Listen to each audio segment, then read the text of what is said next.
নমস্কার, কণ্ঠস্বরের বিশেষ অনুষ্ঠান এই নিউজের আপনাদের সবাইকে স্বাগত জানাচ্ছি। আমরা এবার দেখে নিচ্ছি কণ্ঠস্বরের বিষয় রয়েছে দিল্লির মসনদ কেন হাতছাড়া করছেন কেজরিওয়াল, কেন অক্সফোর্ড ফেরত আতিশিকে তিনি দায়িত্ব তুলে দিচ্ছেন, সে বিষয়ে আমাদের আপের নেতা রয়েছেন সৌমিক সেনগুপ্ত, ওনার সঙ্গে আলোচনা করব। সেই বিষয়গুলো হচ্ছে যে দিল্লি বহু বছর পর আবারও এক মহিলা মুখ্যমন্ত্রী পাচ্ছেন, তবে সেখানে দলের যিনি প্রধান বা দলের সুপ্রিমো, যাকে যিনি গুরু হিসেবে মানেন আতিশি, সেই কেজরিওয়াল 6 মাস জেলে থাকার পর কেন জনতার ভোট চাইছেন, কেন জনতার ভোটে তিনি অ্যাসিড টেস্ট করতে চাইছেন। উনি এবং মনীষ সিসোদিয়া ডেপুটি সিএম ছিলেন, দুজনেই যেন জনতার ভোটে জনার্দন রায় যেন তাকে আবারও দাগমুক্ত করে যেন শাসন ক্ষমতায় আবারও ফিরিয়ে পাঠায়, তার জন্য উনি এক নতুন ছক বা নতুন এক পদক্ষেপ নিতে চলেছেন। সৌমিক সেনগুপ্ত, আপনাকে স্বাগত জানাচ্ছি আমাদের কণ্ঠস্বরের অনুষ্ঠানে। আপনার থেকে প্রথমে জানতে চাইব, কেন এই অভিমানী কেজরিওয়াল, যিনি আর মুখ্যমন্ত্রীর দায়িত্ব বা মুখ্যমন্ত্রী পদে থাকতে চাইছেন না, তার দায়িত্ব আতিশিকে দিতে চাইছেন? নমস্কার। প্রথমে তো আপনাদেরকে ধন্যবাদ জানাই আমাকে এই প্রোগ্রামে ডাকার জন্য। আর দ্বিতীয়ত কথা হলো, আপনি যেটা বললেন যে অভিমানী কেজরিওয়াল, হ্যাঁ, কেজরিওয়াল তো অভিমান আছেই, মানে কেজরিওয়ালের এর আগেও দেখা গেছে। কিন্তু কথাটা হলো যে এই যে মানে পদক্ষেপটা আজকে অরবিন্দ কেজরিওয়াল পদত্যাগ করে আতিশি মার্লেনাকে দায়িত্ব দিয়েছে, এটা একটা স্ট্র্যাটেজি হিসাবে আমরা মানে নিয়েছি জিনিসটা। একটা অ্যাকচুয়ালি একটা মানে রাজনৈতিক স্ট্র্যাটেজি। আর আপনি এই জিনিসটা মনে রাখবেন যে এর আগেও একবার মানে কেজরিওয়াল রেজিগনেশন দিয়ে দিয়েছে, পদত্যাগ করেছে 2015-তে। সেটা যখন তিনি মুখ্যমন্ত্রী হয়েছিলেন প্রথমবার, তখন এই 49 ডেজ মানে 49 দিনের যে 2013-তে প্রথম সরকার আসে। 2013-তে সরি 2013-তে যখন 28টা এমপি এমএলএ মানে নিয়ে আমরা যেটা কংগ্রেসের সমর্থনে আমরা সরকার বানিয়েছিলাম, সেখানে 49 ডেজের মাথায় যখন একটা বিল পাস করতে পারেনি, আমাদের জন লোকপাল বিল যেটা ছিল, যেটা দিল্লির বিধানসভায় আমরা পেশ করেছিলাম আম আদমি পার্টি, যখন এটা পাস করাতে পারলো না, তখন মরাল গ্রাউন্ডে দেখলো যেন মাইনরিটি সরকার যদি একটা বিল পাস করাতে না পারলো, একটা মাইনরিটি সরকার সেই মরাল গ্রাউন্ডে একটা উনি রেজিগনেশন দিয়ে দিলেন। কিন্তু তারপরে একটা জিনিস মনে রাখবেন যে তারপরে সেই 2013 থেকে পুরো 1.5 বছর কিন্তু বিজেপি সরকার দিল্লিতে ইলেকশন মানে নির্বাচন করানোর সাহস করেনি। তারপর কতদিন দাঁড় করিয়ে রাখবে? যখন 1.5 বছর পর কোর্টের চাপে, মানুষের চাপে যখন করলো, তখন আম আদমি পার্টি একটা রেকর্ড মার্জিন নিয়ে ভারতবর্ষের রাজনীতিক ইতিহাসে 70-এর মধ্যে 67 সিট নিয়ে ফিরে এলো।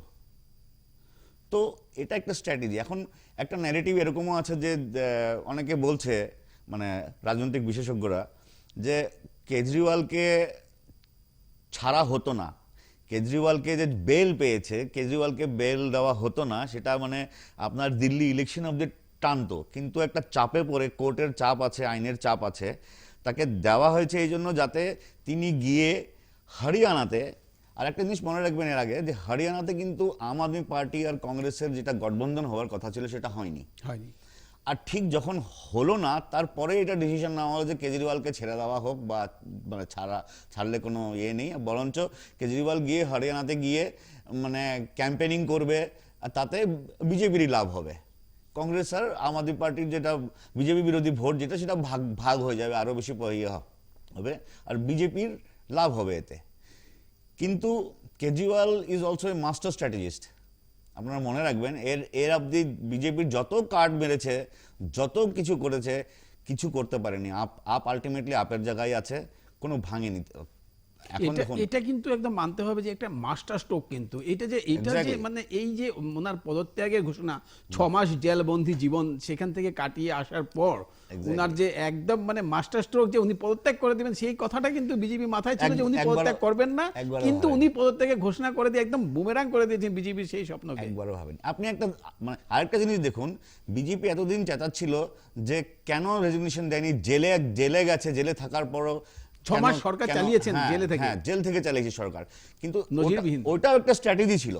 আপনি দেখবেন বিজেপির এটা একটা ফর্মুলা বানিয়ে নিয়েছে, প্রথমে অ্যাকিউজড করো, ইডি বা সিবিআইকে দিয়ে একটা মামলা তৈরি করো, লোকটাকে চাপ দাও, তারপরে আস্তে করে তাকে অ্যারেস্ট করো, অ্যারেস্ট করার সঙ্গে সঙ্গে সে তো রেজিগনেশন দেবেই, দেওয়ার সঙ্গে সঙ্গে তাকে মানে ভেতরে ঢুকিয়ে দেওয়ার, তার দলটাকে ভাঙো।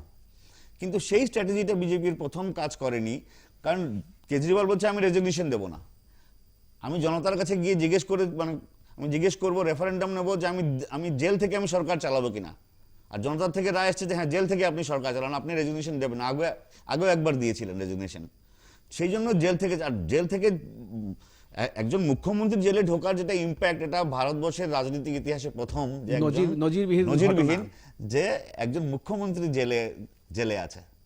তো সেই জিনিসটাও বিজেপির কাজ করেনি। তারপরে চাপ দিল কি করে সরকারটাকে ভাঙা যায়, মনীষ সিসোদিয়া জেলে, অরবিন্দ কেজরিওয়াল জেলে, সত্যেন্দ্র সিং জেলে, সঞ্জয় সিং জেলে, এখন পার্টিটাকে ভাঙো, কিন্তু ভাঙতে পারলো না। আম আদমি পার্টির যে গঠন, যে মূল্যবোধের মানুষ মানে এটা আছে, সেটাকে ভাঙতে পারলো না। সেটাকে বিজেপি অনেক চেষ্টা করলো, তার মধ্যে স্বাতি মালিওয়ালের এপিসোডটা আপনারা জানেন, অনেক চেষ্টা করলো কিন্তু পারলো না। আর সেই জন্য তারা নতুন স্ট্র্যাটেজি নিল যে কি করে এখন যদি ছেড়ে দেওয়া হয় অরবিন্দ কেজরিওয়ালকে, কেজরিওয়াল গিয়ে দিল্লিতে হরিয়ানাতে আমাদেরকে হেল্প করবে। কিন্তু এটা একটা মাস্টার স্ট্রোক দিল যে তিনি পদত্যাগ করে উনি বললেন যে জনতা যতদিন অবধি আমাকে দোষমুক্ত না করবে আমি আর সিএম এর ইয়েতে বসবো না। আর জনতা কখন দোষমুক্ত করবে, যখন আবার আম আদমি পার্টিকে দিল্লি জনতা বিশাল বহুমত দিয়ে নিয়ে আসবে, নির্বাচন হবে, আগামী নির্বাচন হবে। এই যে আপনার আর্থিক কেলেঙ্কারির যে অভিযোগ, 100 কোটি টাকা যে টাকা আপনার দল খরচ করেছে গোয়াতে, লোকেরা বলছে, সংবাদ মাধ্যমে আসছে, কিন্তু তার যে প্রমাণ, এতদিন পর্যন্ত ট্রায়াল চলছে, 18 মাসের উপর হয়ে গেল, মানে 2 বছর উপরে হয়ে গেল, মানে যে সেটাই বলছি, ইনভেস্টিগেশন শুরু হয়নি, কখনো ইডি চার্জশিট দিচ্ছে, কখনো সিবিআই ধরছে, কে কাকে ধরছে বোঝাটাই মুশকিল। কিন্তু এখনো মানে সে টাকার হদিশ কোথায় এবং কেলেঙ্কারিটা কোনো নেই, এক নয়া পয়সাও পায়নি খুঁজে, এক নয়া পয়সাও রিকভারি করতে পারেনি। এটা একটা মানে কাল্পনিক একটা গল্প তারা পেশ করতে, তার কোনো প্রমাণ নেই, তার কোনো সাক্ষী নেই। আর যে সাক্ষী ছিল, যে নাকি স্টেটমেন্ট দিয়েছে, হ্যাঁ, তাকে ইডির কাস্টাডিতেই জবরদস্তি করে 6 মাস ধরে জেলে রেখে তাকে অত্যাচার করে তার কাছ থেকে স্টেটমেন্ট নিয়েছে, যে স্টেটমেন্টটা কোর্টে রিজেক্ট করে দিয়েছে। তো এখন কথাটা হলো, আপনি একটা জিনিস দেখুন, তার পরবর্তীতে সে আবার বন্ডে পয়সা বিনিয়োগ করেছে। এক্স্যাক্টলি এটা মানে একটা করাপশনের একটা ভয়ঙ্কর র্যাকেট, যেটা করতে গিয়ে আজকে যে মানে সো কল্ড লিকুয়ার মানে স্ক্যাম, দিল্লি লিকুয়ার স্ক্যাম, সেটাতে অ্যাকচুয়ালি দেখা গেল যে বেনিফিশিয়ারি বিজেপি।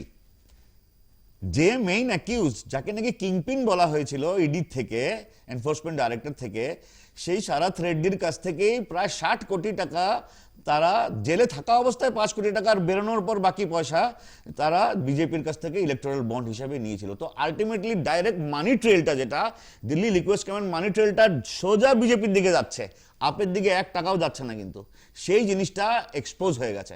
তার মানে বিজেপির প্রত্যেকটা ক্ষেত্রে, প্রত্যেকটা পদক্ষেপে তারা মুখ থুবড়ে পড়েছে আপের সঙ্গে করতে গিয়ে। আর সেটা কোনো মতে মোদিজি আর অমিত শাহ সহ্য হচ্ছে না।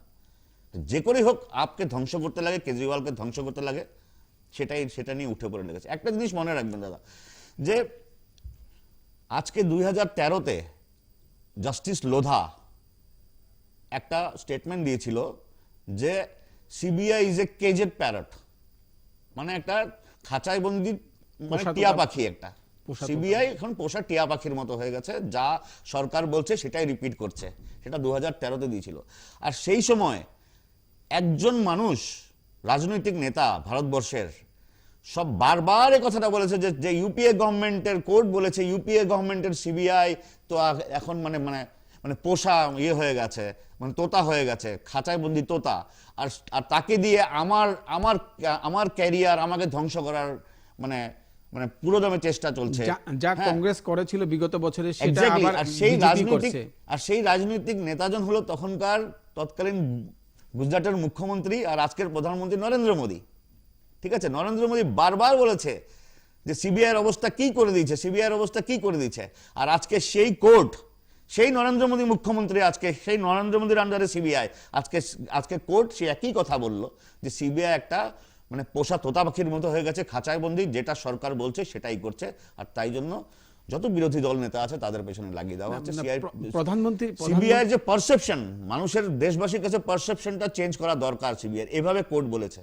সেদিকে লজ্জা করার কি কি কি হওয়া যায়? সেদিন প্রধানমন্ত্রী এক অনুষ্ঠানে গিয়ে উনি বলেছেন যে সিবিআই ইডিকে আরো শক্তিশালী ভাবে মানে যারা আর্থিক নয়ছয় করবে তাদের পেছনে লাগানো হবে, বা তাদের পেছনে মানে তারা আরো তাদের ক্ষেত্রে উনি কোনো দায়বদ্ধতা রাখেননি যে আমার আন্ডারে তোমাদেরকে কাজ করতে হবে, সেরকম না, একেবারে স্বতন্ত্রভাবে তারা কাজ করছে। আচ্ছা আচ্ছা, তাহলে আপনার ছগন ভুজবলের এক্সাম্পলটা দিই, আমি অজিত পাওয়ারের এক্সাম্পল দিই, হিমন্ত বিশ্ব শর্মার এক্সাম্পল দিই। আমাদের মুখ্যমন্ত্রী, তাকে তো এই ইডি সিবিআই তো তাকে মানে মানে অ্যাকিউজ করেছিল, দোষারোপ করেছিল।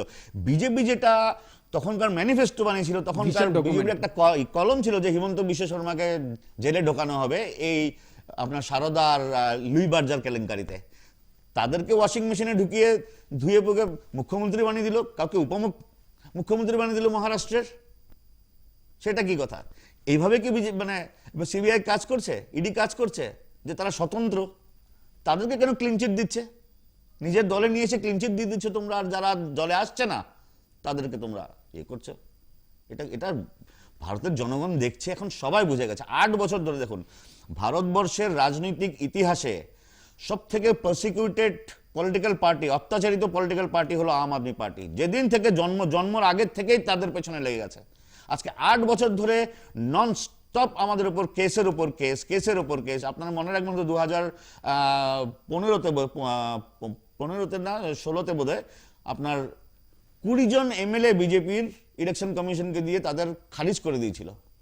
সেটা আবার হাইকোর্ট থেকে আবার রিইনস্টেট করেছিল। তার উপর 1000টা কেস, সিবিআইকে দিয়ে কেস, অ্যান্টি করাপশন ব্যুরোকে দিয়ে কেস, কাউকে ছাড়েনি। যে একটু আম আদমি পার্টি ভালো কাজ করছে তাকেই শেষ করে দিয়েছে, তাকে জেলে ঢুকিয়ে রেখে দিয়েছে। আজকে আপনি দেখুন, সত্যেন্দ্র জেনের মতো মানুষ যে নাকি স্বাস্থ্য পরিষেবাটা একটা আমূল পরিবর্তন করলো, একটা মানুষকে ফ্রি ওষুধ, ফ্রি টেস্টিং, ফ্রি ডায়ালিসিস, হ্যাঁ মানে কোনো লিমিটলেস, সেই রকম একটা মানুষকে আজকে 3 বছর ধরে জেলে ঢুকিয়ে মানুষটাকে শেষ করে দিচ্ছে। যে মানুষটা শিক্ষার আমূল পরিবর্তন করলো, মানে সিসোদিয়া, তাকে জেলে ঢুকিয়ে রেখে দিয়েছে। অরবিন্দ কেজরিওয়াল, যে নাকি সমগ্র বারবার মানে করাপশনের এগেইনস্টে, তাকে করাপ বানানি, তাকে মানে করাপ দেখিয়ে তাকে জেলে ঢুকিয়ে রেখে দিচ্ছে। তো আজকে ভারতবর্ষের অন্য সরকারও, কেন্দ্রীয় সরকারও এক সময় সিবিআই, ইডি বা বিভিন্ন সংস্থার অপব্যবহার করেছে। ইমার্জেন্সির সময় আমরা ইন্দিরা গান্ধীর কথা শুনেছি যে ইন্দিরা গান্ধী কিভাবে অপব্যবহার করেছিল। তার থেকে আজকে 10 গুণ বেশি অপব্যবহার এই বিজেপি সরকার করছে, নরেন্দ্র মোদী আর অমিত শাহ করছে।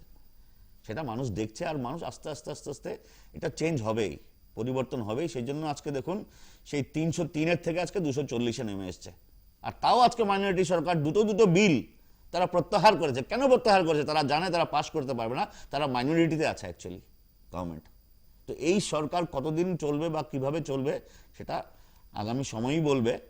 কিন্তু এই মানে শেষ সময়টা এসে যাচ্ছে আস্তে আস্তে। এই মুহূর্তে নিয়ে নিচ্ছি ছোট একটা বিরতির, সঙ্গে থাকুন, ফিরে আসছি বিরতির পর।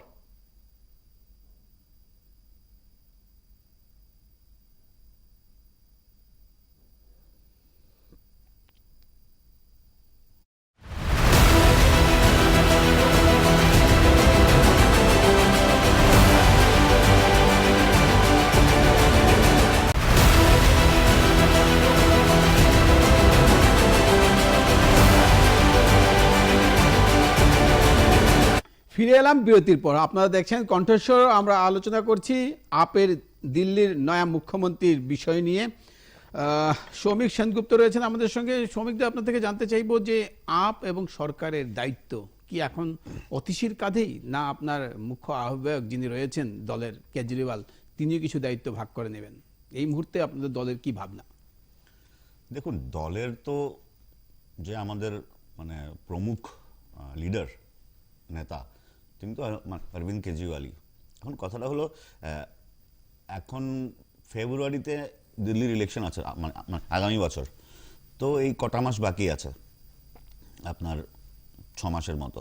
তো এই 6 মাসে আর একটা জিনিস দেখেন যে এখন দিল্লির যে অ্যাডমিনিস্ট্রেটিভ কন্ট্রোল সেটা সম্পূর্ণ এলজির হাতে, লেফটেন্যান্ট গভর্নরের হাতে। এটা আইন করে বিজেপি সরকার একটা নির্বাচিত সরকারের কাছ থেকে ক্ষমতা কেড়ে একজন অনির্বাচিত একজন মানে আমলাই বলবো, তার হাতে সব কিছু দিয়ে দিয়েছে। এখন বলতে গেলে অরবিন্দ কেজরিওয়াল বা আতিশি মার্লেনা মানে যেই চিফ মিনিস্টার হোক না কেন, একটা চাপরাশিকেও ট্রান্সফার করার ক্ষমতা নেই তাদের হাতে। অর্ডিন্যান্স জারি করে ওরা করেছে, অর্ডিন্যান্স একটা জারি করে, হ্যাঁ, একটা সুপ্রিম কোর্ট থেকে দায়িত্ব দিয়েছিল, উনি আবার অর্ডিন্যান্স জারি করে সুপ্রিম কোর্ট থেকে অলরেডি সেটাকে মানে খারিজ করে দিয়েছিল, আর দিল্লি সরকারের পক্ষে রায় দিয়েছিল, কিন্তু সেটাকেও টপকে, সেটাকেও মানে করে একটা অর্ডিন্যান্স এনে জবরদস্তি এলজির হাতে সবকিছু দিয়ে দিল। এখন তো এরকম দিচ্ছে যে এলজি কোনো কমিটি বানাতে হলে সেটা এলজি বানাতে পারবে, মন্ত্রী বা মুখ্যমন্ত্রীর কোনো মানে রোলই নেই এটাতে। তো যাই হোক, তো এখন দিল্লির মানে জনতাও দেখছে এগুলো সব কিছু, আর দিল্লির জনতা যথেষ্ট ম্যাচিওর জনতা, তারা ভালোই রাজনীতি বোঝে, মানে দেশের কেন্দ্রে থাকার জন্য তারা ভালোভাবেই বোঝে, তারা যা করার সেটা হচ্ছে, করবেই সেটা। এখন কথাটা হলো যে আতিশি মার্লেনার কাছে যেটা সরকারের দায়িত্ব, তথাকথিত মানে দিল্লি সরকার যেটা আছে এখন, সেটার দায়িত্ব দেওয়া হয়েছে, কিন্তু এখন অরবিন্দ কেজরিওয়ালের এটা স্ট্র্যাটেজি, তার একটা কারণ হলো যে অরবিন্দ কেজরিওয়াল এখন আবার মানুষের মধ্যে, জনতার মধ্যে ঢুকে দেশ ভরে একটা আন্দোলন মানে শুরু করার একটা আমাদের প্ল্যান আছে বা একটা স্ট্র্যাটেজি আছে। এখন জিনিসটা মনে রাখবেন যে জনলোকপাল আন্দোলন যখন হয়েছিল 2011-তে, তখন তার মানে মুখ্য ভূমিকায় আন্না হাজারে ছিল, কিন্তু তার যে স্ট্র্যাটেজিস্ট, তার যে প্ল্যানার, সেটা কিন্তু অরবিন্দ কেজরিওয়ালই ছিল। তো এখন অরবিন্দ কেজরিওয়াল বা আপের একটা লক্ষ্য হচ্ছে যে সেই জনলোকপাল আন্দোলনের মতো একটা আন্দোলন গড়ে তোলা সারা সমগ্র দেশে। এখন কেজরিওয়াল এখন ফ্রি, বলতে গেলে তিনি ফ্রি। এখন আগে সিএম ছিল, দিল্লির একটা দায়িত্ব ছিল, সবসময় থাকতে লাগতো বা একটা দায়িত্বের মধ্যে ছিল। এখন তিনি ফ্রি, এখন তিনি সারা দেশে ঘুরতে পারবেন, এখন আসামেও আসবেন, রাজস্থানেও যাবেন, মহারাষ্ট্রেও যাবেন, এখন সারা দেশে ঘুরে আবার সে একটা আন্দোলন করতে লাগবে। এই মানে স্বৈরতান্ত্রিক যে সরকার চলছে তার বিরুদ্ধে। একসময় কংগ্রেসের এগেনস্টে, ইউপিএর এগেনস্টেও হয়েছিল, এবার এনডিএর এগেনস্টেও হবে। এই যে আপনি বলছেন কেজরিওয়াল সারা দেশে ঘুরবে, সারা দেশে, ওনাকে আমরা দেখেছিলাম যখন লোকসভা নির্বাচনের প্রাক মুহূর্তে ওনাকে যখন ছেড়ে দেওয়া হয়েছিল কোর্ট থেকে জামিনে, তখন উনি আবেদন করেছিলেন যে উনার প্যাট সিটি স্ক্যান করাতে হবে, এই ওজন কমছে, এবং জেলে বন্দির সময়ে উনার ইনসুলিন বেড়ে গেছিল, ইনসুলিন নিতে পারছিলেন না। এই যে শারীরিক যে অসুস্থতা বা শারীরিক যে লক্ষণগুলো দেখা গেছিল, সেই বিষয়টা এখন কতটা উনি সুস্থ? না, উনি এখন তো উনি কমপ্লিটলি ইয়েতে আছেন, এই রেজিগনেশন দেওয়ার পর এখন ওনার মেডিকেল এগুলো চলবে। আর একটা একটুখানি সময় লাগবে আমাদের কতগুলো স্ট্র্যাটেজি বানানোর জন্য। সেই সময়টায় তার স্বাস্থ্য আমরা আশা করছি আবার উন্নতি ঘটবে, কারণ এখন ঘরে থাকবে, একটু রেস্টে থাকবে, যেরকম খাওয়া দাওয়ারও ইয়ে নেই, বা ডাক্তার বা ওষুধপত্র সব কিছু পাবে। ওখানে তো জেলের ভিতরে তো তারা ইনসুলিন দেওয়া বন্ধ করে দিয়েছিল তার আগে। তো সেগুলো জিনিস এখন রিকভার হবে। রিকভারি হওয়ার পর অরবিন্দ কেজরিওয়ালের যা এনার্জি আছে, যা ইয়ে আছে, তাতে আমরা ভাবি তিনি আবার আগের পুরনো কেজরিওয়ালের মতো আবার আরম্ভ করতে পারবো আমরা সবাই মিলে। এই বিপদের সময়ে যখন কেজরিওয়াল, সত্যেন্দ্র সিং থেকে আরম্ভ করে সবাই জেলে, তখন এই অতিশী সে একই সঙ্গে 14টা বিভাগের দায়িত্ব সামলেছিলেন দিল্লির মতো জায়গায়, আর সব চমকপ্রদ ফল লাভ করেছিল। দিল্লির ফ্ল্যাট থেকে আরম্ভ করে সব জায়গাতেই মানে খুব ডে নাইট কাজ হয়েছিল। এটা কি করে সম্ভব? আপনারা পেয়েছেন তাকে, নেতৃত্ব, সেই নেত্রীকে আপনি পেয়েছেন, লড়াকু নেত্রীকে, তার মানে কি ভাবেন উনি, মনে কি করে এতটা এনার্জি পান? দেখুন, Atishi Marlena is a brilliant person. ওনার যে একাডেমিক রেকর্ড দেখলে আপনি বুঝতে পারবেন, সেন্ট স্টিফেন্স কলেজের দিল্লি ইউনিভার্সিটি টপার, ঠিক আছে। তারপরে তাকে অক্সফোর্ডে স্কলারশিপ নিয়ে যাওয়ার পর সেখানে মাস্টার্স করতে করতে দ্বিতীয় আরেকটা প্রেস্টিজিয়াস স্কলারশিপ তিনি পায়, সেটাতে সে দ্বিতীয় মাস্টার্স করে। আর তিনি বিদেশে ভালো প্রোফাইলে মানে কর্মরত ছিলেন, যেটা ছেড়ে, সব কিছু ছেড়ে, আর তিনি আর ওনার হাজব্যান্ড প্রবীণ সিং, দুজনেই, প্রবীণ সিংও একজন ব্রিলিয়ান্ট IIM করা। তো তারা এসে দিল্লির যেটা অবস্থা, রাজনৈতিক অবস্থা দেখে বা মানুষের দেশের অবস্থা দেখে তারা ঝাঁপিয়ে পড়ে। 2013 থেকে আতিশি মার্লেনা পার্টিতে আছেন।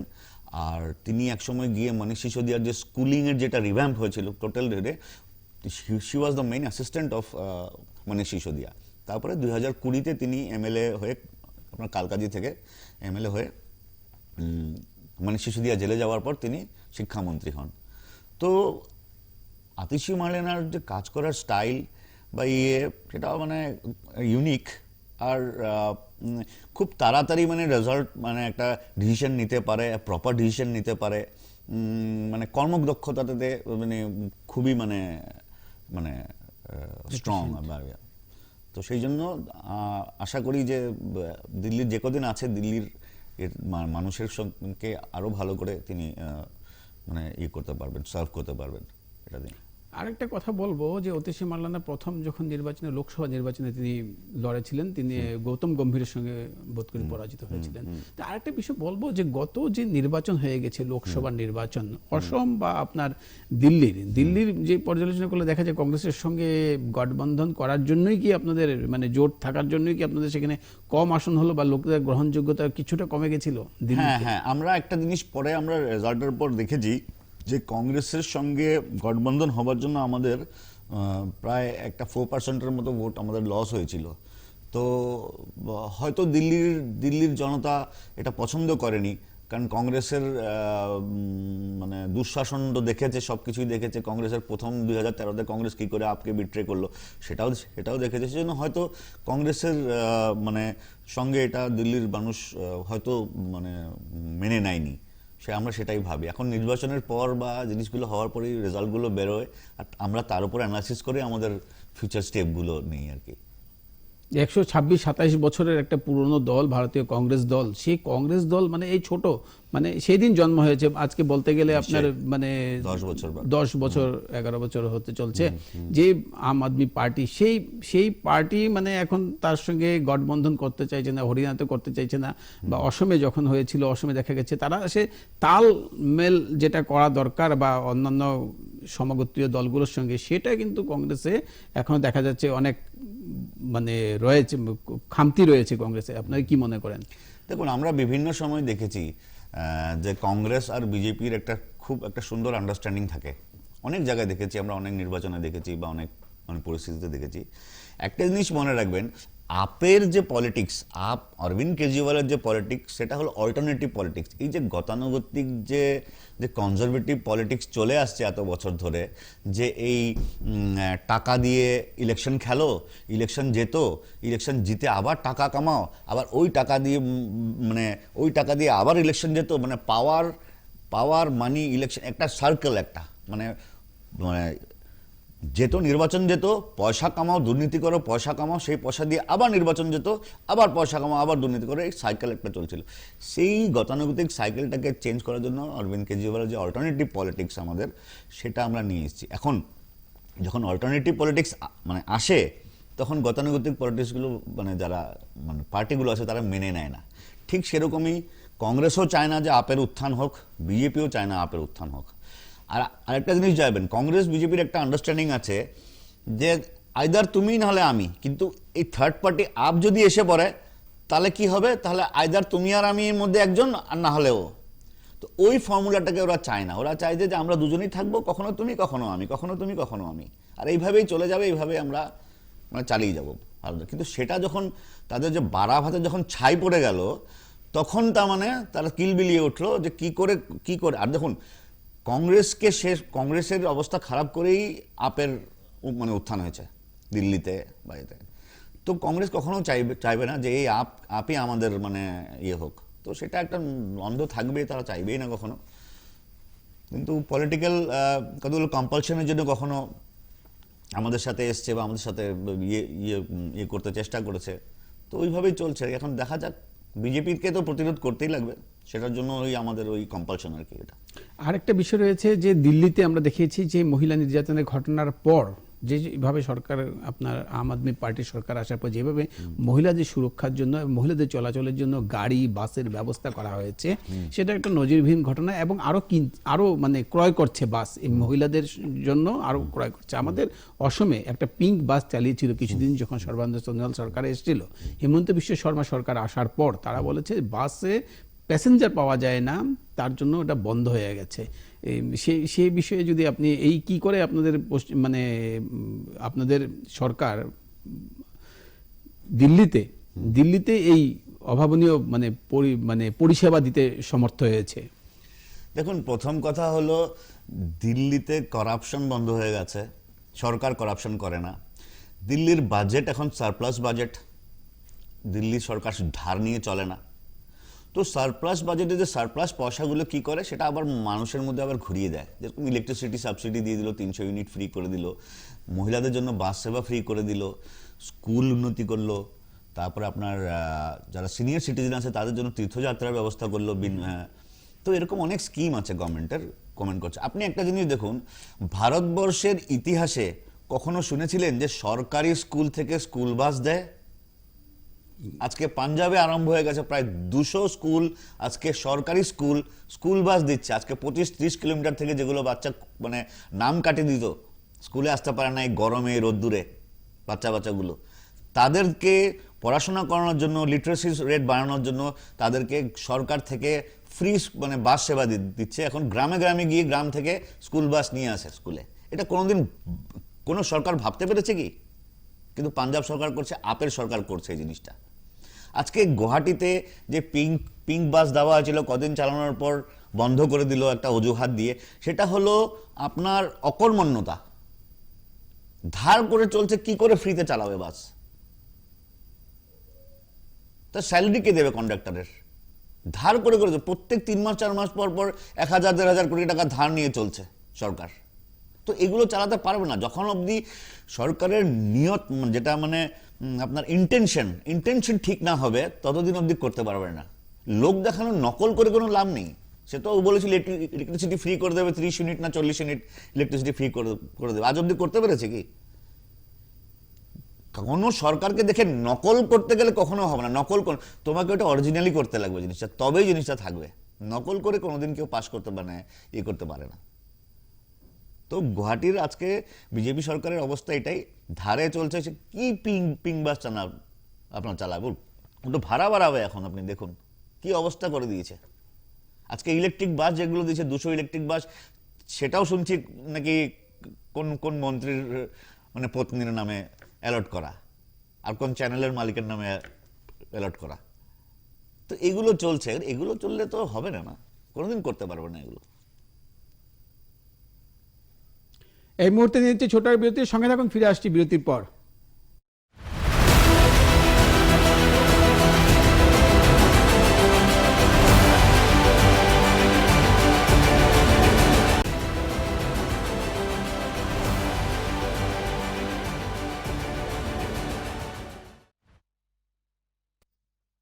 নমস্কার, কণ্ঠস্বরের বিশেষ অনুষ্ঠান এই নিউজের আপনাদের সবাইকে স্বাগত জানাচ্ছি। আমরা এবার দেখে নিচ্ছি কণ্ঠস্বরের বিষয় রয়েছে দিল্লির মসনদ কেন হাতছাড়া করছেন কেজরিওয়াল, কেন অক্সফোর্ড ফেরত আতিশিকে তিনি দায়িত্ব তুলে দিচ্ছেন। সে বিষয়ে আমাদের আপের নেতা রয়েছেন সৌমিক সেনগুপ্ত, ওনার সঙ্গে আলোচনা করব। সেই বিষয়গুলো হচ্ছে যে দিল্লি বহু বছর পর আবারও এক মহিলা মুখ্যমন্ত্রী পাচ্ছেন, তবে সেখানে দলের যিনি প্রধান বা দলের সুপ্রিমো, যাকে যিনি গুরু হিসেবে মানেন আতিশি, সেই কেজরিওয়াল 6 মাস জেলে থাকার পর কেন জনতার ভোট চাইছেন, কেন জনতার ভোটে তিনি অ্যাসিড টেস্ট করতে চাইছেন। উনি এবং মনীষ সিসোদিয়া ডেপুটি সিএম ছিলেন, দুজনেই যেন জনতার ভোটে জনার্দন রায় যেন তাকে আবারও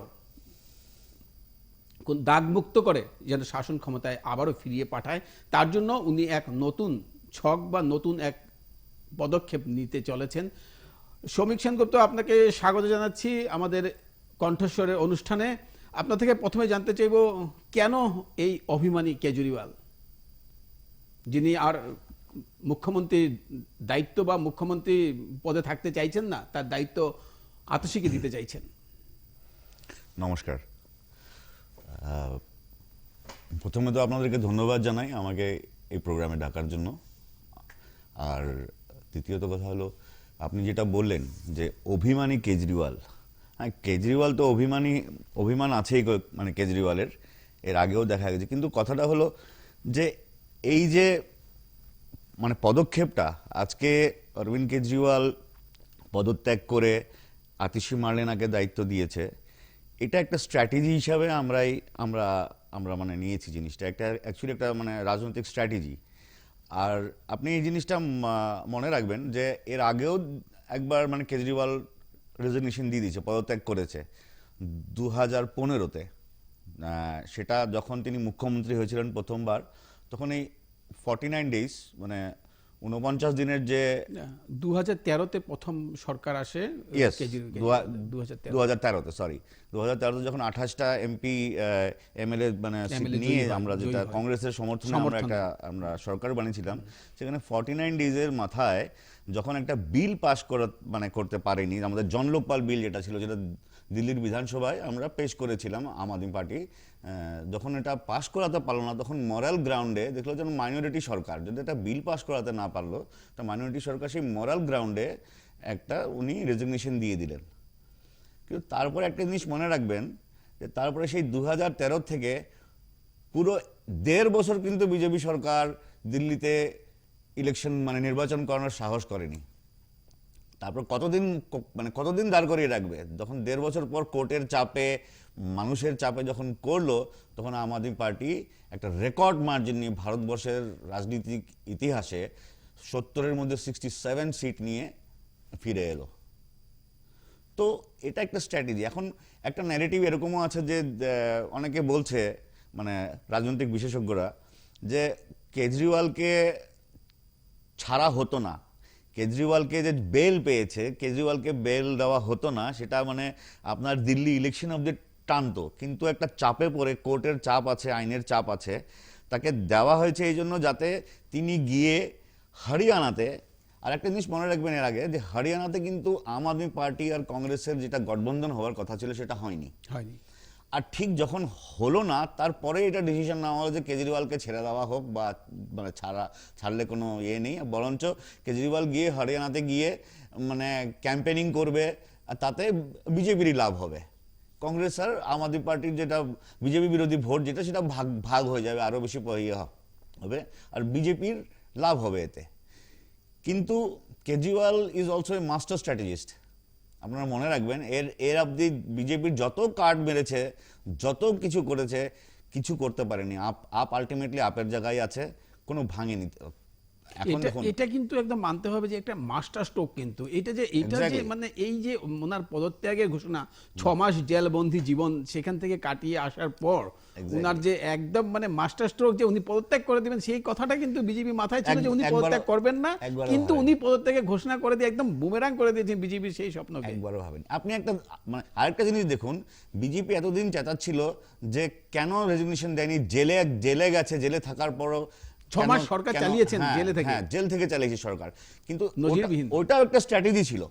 আপনি দেখবেন বিজেপির এটা একটা ফর্মুলা বানিয়ে নিয়েছে, প্রথমে অ্যাকিউজড করো, ইডি বা সিবিআই কে দিয়ে একটা মামলা তৈরি করো, লোকটাকে চাপ দাও, তারপরে আস্তে করে তাকে অ্যারেস্ট করো, অ্যারেস্ট করার সঙ্গে সঙ্গে সে তো রেজিগনেশন দেবার সঙ্গে সঙ্গে তাকে মানে ভেতরে ঢুকিয়ে দাও, তার দলটাকে ভাঙো।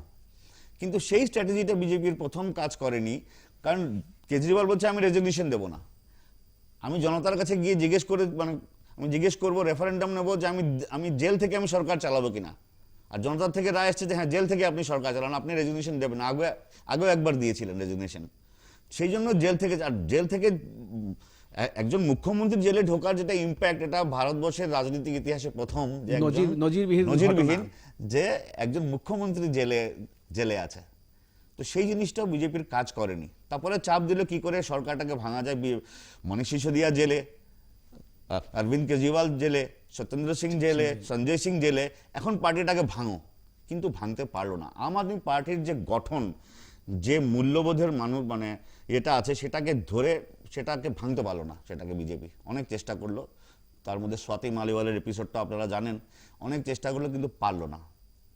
আর সেই জন্য তারা নতুন স্ট্র্যাটেজি নিল যে কি করে এখন যদি ছেড়ে দেওয়া হয় অরবিন্দ কেজরিওয়ালকে, কেজরিওয়াল গিয়ে দিল্লিতে হরিয়ানাতে আমাদেরকে হেল্প করবে। কিন্তু এটা একটা মাস্টার স্ট্রোক দিল যে তিনি পদত্যাগ করে উনি বললেন যে জনতা যতদিন অবধি আমাকে দোষমুক্ত না করবে আমি আর সিএম এর ইয়েতে বসবো না। আর জনতা কখন দোষমুক্ত করবে? যখন আবার আম আদমি পার্টিকে দিল্লি জনতা বিশাল বহুমত দিয়ে নিয়ে আসবে, নির্বাচন হবে, আগামী নির্বাচন হবে।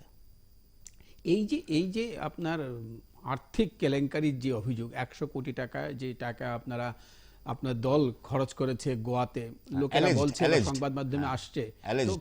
তো কিন্তু তার যে প্রমাণ, এতদিন পর্যন্ত ট্রায়াল চলছে, 18 মাসের উপর হয়ে গেল, Trial আরম্ভ হয়নি এখনো। মানে 2 বছর উপরে হয়ে গেল, মানে যে ট্রায়ালই আরম্ভ করেনি এরা।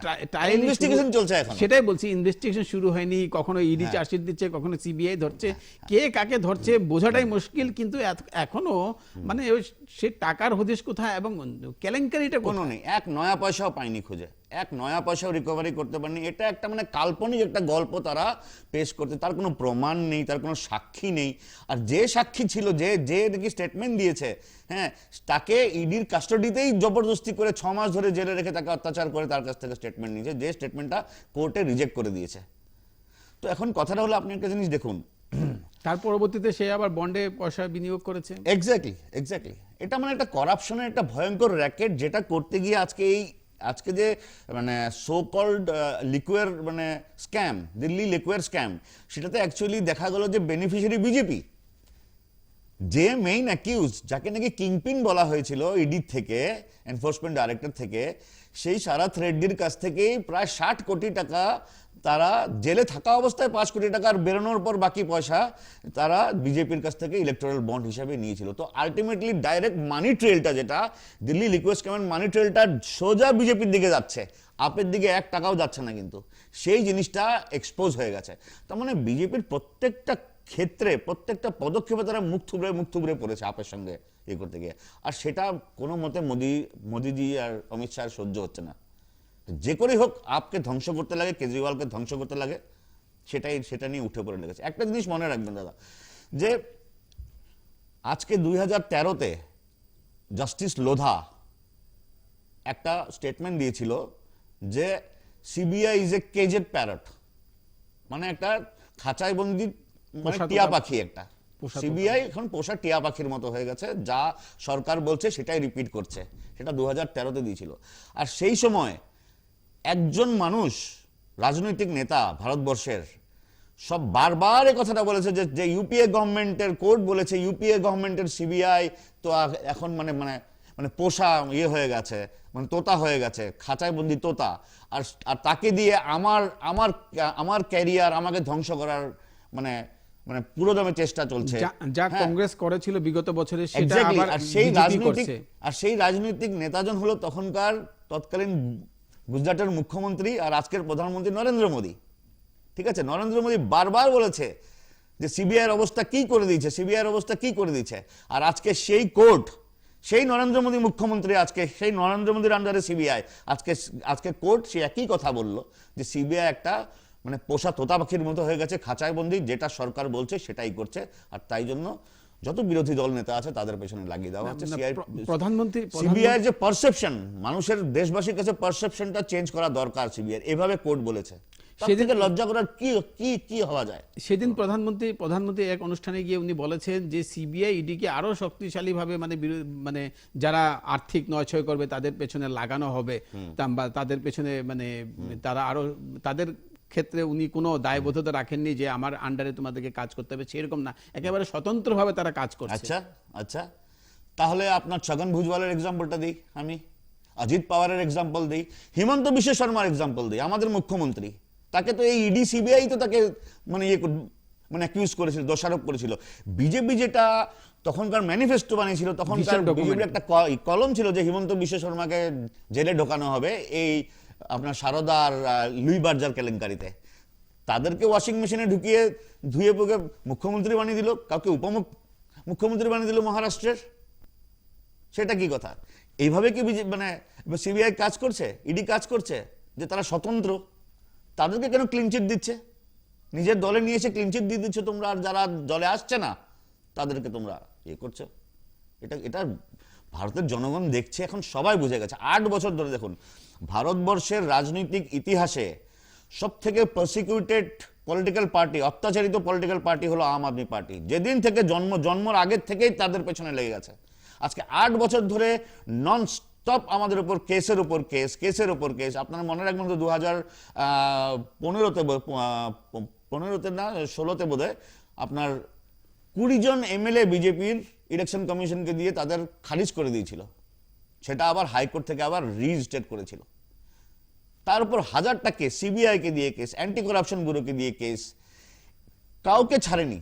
যে একটু আম আদমি পার্টি ভালো কাজ করছে তাকেই শেষ করে দিয়েছে, তাকে জেলে ঢুকিয়ে রেখে দিয়েছে। আজকে আপনি দেখুন সত্যেন্দ্র জেনের মতো মানুষ, যে নাকি স্বাস্থ্য পরিষেবাটা একটা আমূল পরিবর্তন করলো, একটা মানুষকে ফ্রি ওষুধ, ফ্রি টেস্টিং, ফ্রি ডায়ালিসিস, হ্যাঁ, মানে কোনো লিমিটলেস, সেই রকম একটা মানুষকে আজকে 3 বছর ধরে জেলে ঢুকিয়ে মানুষটাকে শেষ করে দিচ্ছে।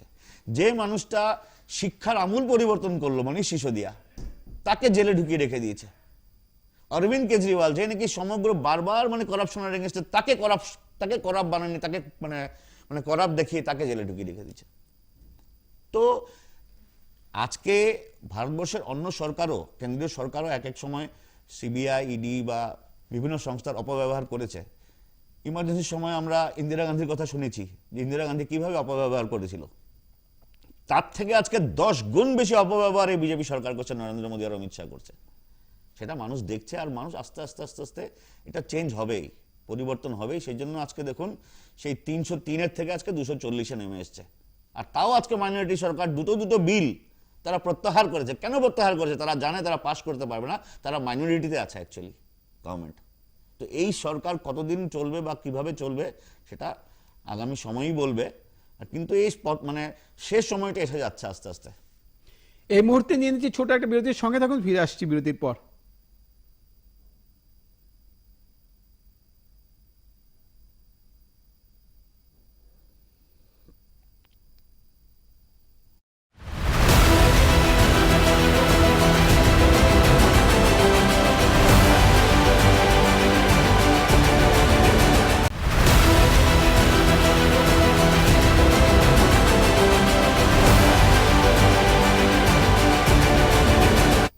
ফিরে এলাম বিরতির পর।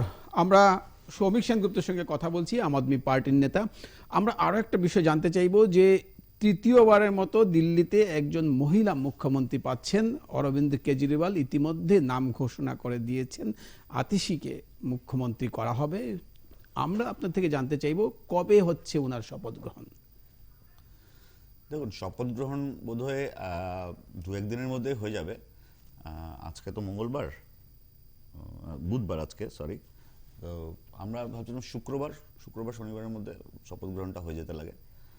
আর তারপরে হয়তো ক্যাবিনেটও চেঞ্জ হবে।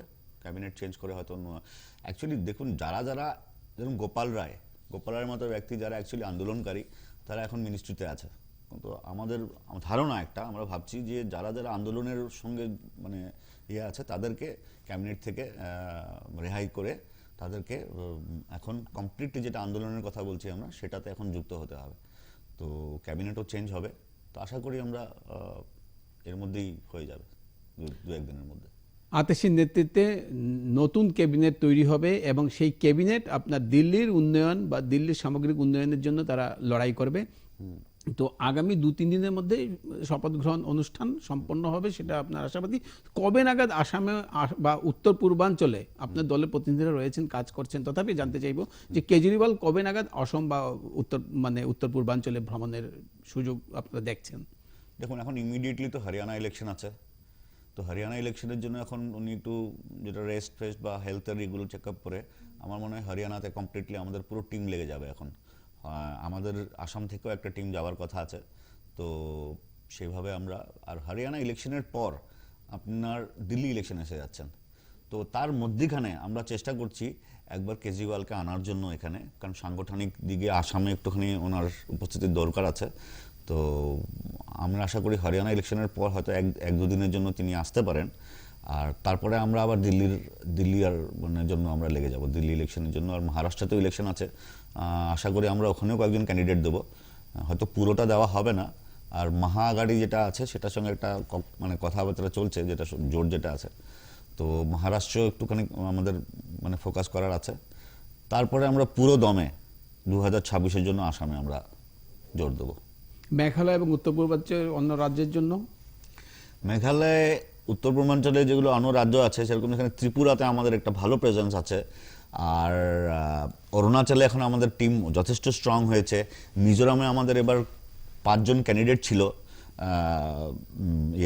তো এগুলো প্রত্যেকটা স্টেটে আমাদের এখন অল্প অল্প করে আর নাগাল্যান্ডে আমাদের একটা টিম ছিল, যদি এখন ডিসলভ হয়ে গেছে।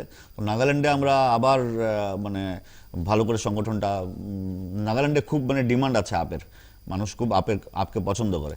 তো আমরা এখন নাগাল্যান্ডেও এখন ফোকাস করব। তো এইভাবে আমরা পুরো মানে উত্তর পূর্বাঞ্চলের উপর ফোকাস করব এখন। নাগাল্যান্ডে যে নাগা ইস্যুর যে সমস্যা আমরা দেখেছিলাম 2004-এ, সেই সমস্যা মানে চুক্তিবদ্ধ হয়েছিল যে সমস্যার সমাধানে, আজ পর্যন্ত নাগা সমস্যার কিন্তু কোনো সমাধান হয়নি। হ্যাঁ, তো অসমে উত্তর পূর্বাঞ্চলে বিভিন্ন জায়গায় ট্রিটি হচ্ছে, এগ্রিমেন্ট হচ্ছে, কিন্তু সমস্যা কিছু আমরা সমাধান দেখছি না। দেখে যাচ্ছি যে অসমে এই 15 আগস্টে প্রায় 12টা জায়গায় 12টা বোমা সংস্থাপন করে দেওয়া হয়েছিল, যদিও বলা হচ্ছে যে শান্তি বিরাজ করছে উত্তর পূর্বাঞ্চলে, মণিপুর এখনো কার্যত জ্বলছে। কেজরিওয়াল কিন্তু মণিপুরে আসেননি, কেজরিওয়াল আসেনি, কিন্তু মণিপুরে আমাদের টিম আছে। মণিপুরে আমাদের টিম অনেক পুরনো টিম অ্যাকচুয়ালি বলতে গেলে। তো মণিপুরের উপরেও আমাদের ফোকাস আছে। এখন দেখুন মণিপুরের যা অবস্থা, আজকে কেজরিওয়াল তো ছাড়ুন, দেশের প্রধানমন্ত্রী আসেনি, কোনো মানে নজরই নেই, যা খুশি তাই চলছে, গোলাগুলি, একদম মানে সিভিল ওয়ার আরম্ভ হয়ে গেছে ওখানে। কিন্তু কোনো মিডিয়া, আপনার মেইন স্ট্রিম মিডিয়া, আপনার লোকাল মিডিয়া, কেউ কিন্তু কোনো সব কিছু ধামাচাপা দিয়ে রেখে দিয়েছে এগুলো। আমরা কিন্তু প্রতি মুহূর্তের খবর মানে মণিপুরের আমরা দিয়ে যাচ্ছি, কিন্তু আমাদের চ্যানেলে কিন্তু প্রতি মুহূর্তে মণিপুরের আপডেট থাকে। আমরা কিন্তু নিরবিচ্ছিন্নভাবে দিয়ে যাচ্ছি এনি নিউজ, একমাত্র উত্তর পূর্বাঞ্চলে আমরা নিরবিচ্ছিন্ন সমস্ত খবর দিচ্ছি মণিপুরে। এনি নিউজের একটা বিয়ে আছে যে নিরপেক্ষভাবে সবসময় দেয়, সেই জন্য আমিও মানে পার্সোনালিও খুব পছন্দ করি এনি নিউজ দেখে। Thank you. আরও একটা বিষয় আপনাকে বলবো যে মানে 6 মাস পর জেল ফেরত, এবার আপনার সেই মুখ্যমন্ত্রী অরবিন্দ কেজরিওয়াল দলের নেতা, তাকে পাওয়ার পর আপনাদের কেমন অনুভবটা হয়েছিল? দেখুন, একটা সময় খুব ডিমোরালাইজড হয়ে গেছিলাম আমরা, যখন কোর্ট থেকে একটা মানে জাস্টিস, যারা মানে একটা অদ্ভুত মানে রায় দিত, মানে আমরা ভেবেছিলাম যে এটা তো একেবারে ধরে নিয়েছে, এটা তো আর ছাড়ানো যাবে না, এরকম একটা ভাবনা এসেছিল আমাদের মধ্যে। কিন্তু একটা জিনিস সবসময় মনের পেছনে একটা জিনিস থাকতো, যে সত্যের সবসময় জয় হয়, সত্যমেব জয়তে, একদিন না একদিন হবেই। একটা কথা আছে, সত্যকে তুমি বিরক্ত করতে পারো কিন্তু জিততে পারবে না কখনো সত্যের সাথে। তো আমরা জানতাম যে একদিন সত্য উন্মোচন হবেই, আর সেটাই হয়েছে। কারণ কোনো প্রমাণ নেই, কিছু নেই, একটা টোটালি ফেক একটা ন্যারেটিভ বানিয়ে, একটা কেস বানিয়ে, সেটার উপর দিয়ে চার্জশিটের পর চার্জশিট, ডিলের পর ডিলে, এগুলো করে গেছে এগুলো। তো আমরা জানতাম যে এক না একদিন তো বেরোবে, কারণ মিথ্যের তো আর সবসময় জোর থাকে না, তো একদিন বেরোবেই। আর অরবিন্দ কেজরিওয়াল সত্যের পথে এগিয়ে চলছে, আর তাকে দেখেই আমরাও এসেছি যে আজকে সমাজের যে এই অবস্থা, এই দুর্নীতি, এই নোংরামের মধ্যে যে আমরা বেঁচে আছি, এটাকে বদলাতে লাগবে। কারণ আমরা যদি না বদলায়, আমাদের যে পরবর্তী যে প্রজন্ম আছে তারা শেষ হয়ে যাবে, হচ্ছেই আসলে আমরাই ভোগ করছি। আজকে যদি আমাদের আগের জেনারেশন যদি এই জিনিসগুলো বন্ধ করে দিত, তাহলে হয়তো আমাদের এত ভোগ করতে হতো না। তো সেই উত্তরদায়িত্ব নিয়ে আমরা নেমেছি কাজে, যে কী করে হোক যাতে এই সমাজ ব্যবস্থাটা বদলানো যায়। ধন্যবাদ। কণ্ঠস্বরে আমরা এই অনুষ্ঠান এই পর্যন্ত আমরা শেষ করলাম। শ্রমিক সেনগুপ্তকে আমাদের অনুষ্ঠানে আসার জন্য অনেক ধন্যবাদ জানাই। আপনাদেরকেও ধন্যবাদ।